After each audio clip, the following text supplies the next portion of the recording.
బంగ్లాదేశ్ తగలబడుతోంది. అయితే అక్కడ జరుగుతున్న అల్లర్లకు అసలు కారణం ఏంటో ఇప్పుడు వివరంగా తెలుసుకుందాం. 1947లో భారత్ రెండు ముక్కలైంది. అందులో ఒక ముక్కను అప్పట్లో ఈస్ట్ పాకిస్తాన్ అని పిలిచేవాళ్ళు.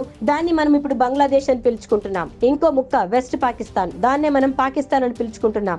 ఈ రెండు దేశాల మధ్య దూరం 2204 కిలోమీటర్లు. అయితే ప్రతి 50 కిలోమీటర్లకే యాస, భాష, సంస్కృతి మారిపోతూ ఉంటాయి. ఇప్పుడు అదే ఈ గొడవలకు అసలు కారణంగా నిలిచింది. ప్రత్యేక దేశ ఉద్యమానికి శ్రీకారం చుట్టింది. 1971లో పాకిస్తాన్ నుంచి ఈస్ట్ పాకిస్తాన్ విడిపోయి బంగ్లాదేశ్ అనే కొత్త దేశంగా అవతరించింది. 1947లో బ్రిటిష్ నుంచి పాకిస్తాన్ స్వాతంత్రం పొందింది. 1971 ఫ్రీడమ్ ఫైట్ లో పాల్గొన్న వారందరికీ విద్యా, ఉపాధి అవకాశాల్లో 30% రిజర్వేషన్లు కల్పిస్తున్నట్లు 1972లో అప్పటి ప్రధాని షేక్ ముజిబుర్ రెహమాన్ ఆదేశాలిచ్చారు. ఈయన ప్రధానిగా ఉన్న షేక్ హసీనా తండ్రి. అయితే తాతలు ఫ్రీడమ్ ఫైటింగ్ లో పాల్గొన్నారు. వాళ్లకు రిజర్వేషన్లు ఇచ్చారు, బానే ఉంది. కానీ వాళ్ళ కొడుకులకు, ఇప్పుడు వాళ్ళ మనవళ్లకు అలా ఈ రిజర్వేషన్లు కంటిన్యూ అవుతూ వస్తున్నాయి. నిజాయితీగా చూస్తే ఇది అసలు పెద్ద నేరమని చెప్పవచ్చు. ఇప్పుడు బంగ్లాదేశ్ లో కూడా అదే పాయింట్ మీద వివాదాలు చెలరేగాయి. బంగ్లాదేశ్ లో 56% రిజర్వేషన్లు ఉంటాయి. కానీ ఓపెన్ కేటగిరీకి మాత్రం కేవలం 44%. ఆ 56%లో 30% ఫ్రీడమ్ ఫైటర్స్ కి చెందిన కోటానే తరతరాలుగా వస్తోంది. అంటే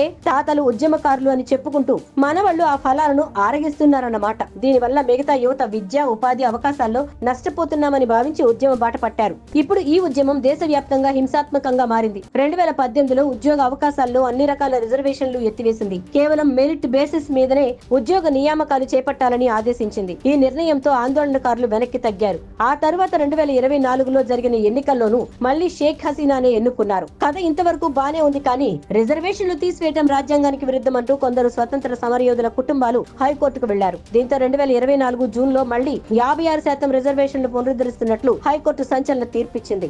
ఇంకేముంది, మళ్లీ కథ మొదటికొచ్చింది. షేక్ హసీనా సర్కార్ సుప్రీంకోర్టుకు వెళ్లింది. సుప్రీంకోర్టు 93% మెరిట్ బేసిస్ మీదనే రిక్రూట్మెంట్ జరగాలని చెప్పింది. ఫ్రీడమ్ ఫైటర్, మహిళలు ఇలా అన్ని రకాల రిజర్వేషన్లు కలిపి 7% ఉండాలని చెప్పింది. అసలు ఫ్రీడమ్ ఫైటర్స్ కు రిజర్వేషన్లే వద్దు అంటుంటే మళ్లీ ఈ గోల ఏంటని యువత ఉద్యమాన్ని ఉధృతం చేశారు. దాంతో బంగ్లాదేశ్ తగలబడిపోతోంది. సైన్యం కూడా తామేం చేయలేమని చేతులెత్తేశాయి. అయితే నిన్న షేక్ హసీనా ప్రధాని పదవికి రాజీనామా చేసి దేశం విడిచి వెళ్లడంతో బంగ్లాదేశ్ సైనిక పాలనలోకి వెళ్లిపోయింది.